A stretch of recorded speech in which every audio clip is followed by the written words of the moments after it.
So, ayan, may dami account to na nag-comment. As a skincare owner, dapat ikaw mismo nag-check ng mga ganyan details. Partida na kailang revisions na yan. Tapos, paglabas, mali-mali pa rin. Tapos sasabihin na sinisiraan ng brand mo. Wow, wala pa ako sinabihan na sinisiraan ng product ko. Dahil sa totoo lang, kagabi ko pa nakita yung pinost ni Chemist Otan na parang, ba't nga daw, bakit daw nasa taas yung disodium and triethanolamine? Nag-chat agad ako sa kanya. And nag-thank you pa nga ako dahil, ayun, pinastop ko agad yung paggawa nitong box. Pinapa-ayos ko na agad. So, pinapa-dispose ko yung 100,000 na pinagawa kong box. Kahit lugi, kahit sayang. Kasi nga, ayun, para maitama na yung sa next release. Kasi nakapag-release na kami ng isang beses na which is ito nga yung packaging. And yung sa next release is maayos na. And yung molde nito pinapaayos na rin. So, ayan. Nakailang revisions po kami sa product. Sa totoo lang, totoo naman eh. Oh, ayan oh.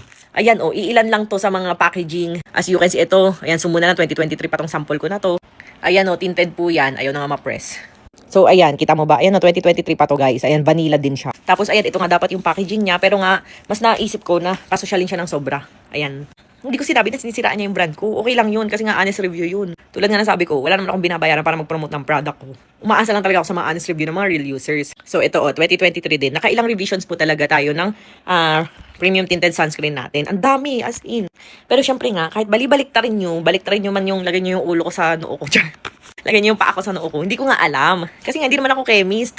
Hindi ko alam na dapat pala, pinakamataas na percentage ilalagay dito sa taas and pinakamababa dito. Eh, yun nga, triethanolamine and disodium edta, 0.1% and 1% lang. Dapat nandito sa pinakamababa.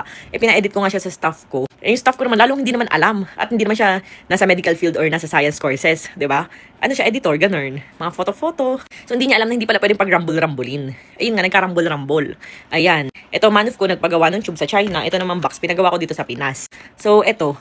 Dahil nga magkaiba yung pinagpagawaan ko, yung tube at yung laman sa manuf, ito namang box, ako nagpagawa kasi ayoko nga na baka mag-distribute yung manuf ko nang hindi ko alam. Hiwalay itong dinideliver sa akin, hiwalay ko rin siyang binabayaran. So hindi ko na rin na na ito pala, nagkamali-mali na. Ayan, nagkamali-mali na doble-doble, ganyan. Pero syempre, ang dali lang naman dito pabago. Ayan, kasi box lang naman to, dito lang sa Pinas gawa. I-dispose lang, gawa ng bago, ganun. Pero yung product itself naman is okay naman talaga. And maganda naman talaga. Kaya ayan, pang ilang re-apply ko na to ngayong gabi para makita niyo yung consistency. Grabe, di ba? And kahit di ko siya ka-shade tone, adapt talaga siya. Ganyan lang siya kabilis i-blend. Plus, FDA approved po yung product natin. Bago ko nga ilabas, make sure ko muna na FDA approved. Although, kahit na magaling na manuf naman yung gumagawa and may registered naman talaga yung manufacturer na gumagawa, kumbaga lisensyado, inintay ko na talaga na lumabas muna yung certificate bago ko to nilabas para wala na kayong masabi. And ayun nga, kahit naman i-check ko kahit basahin ko, alam ko na nga yung mga nakalagay na ingredients dyan. Fully aware ako dahil nag-aral naman ako ng science courses. Pero hindi ko nga alam na kaya pala from mataas percentage to lowest. Kahit natitigan ko to ng 24 hours or 2 years, hindi ko alam na may rules pala na ganun. Pero syempre, thankful nga ako sa mga nag-review or dun sa chemist na nagsabi na dapat pala is highest to lowest. And sa mga susunod ko mga products, tulad nga nung isang pinapaayos ko rin yung packaging para mas maganda, presentable, sinure ko na agad, no, double check nyo, dapat from highest to lowest. O, diba?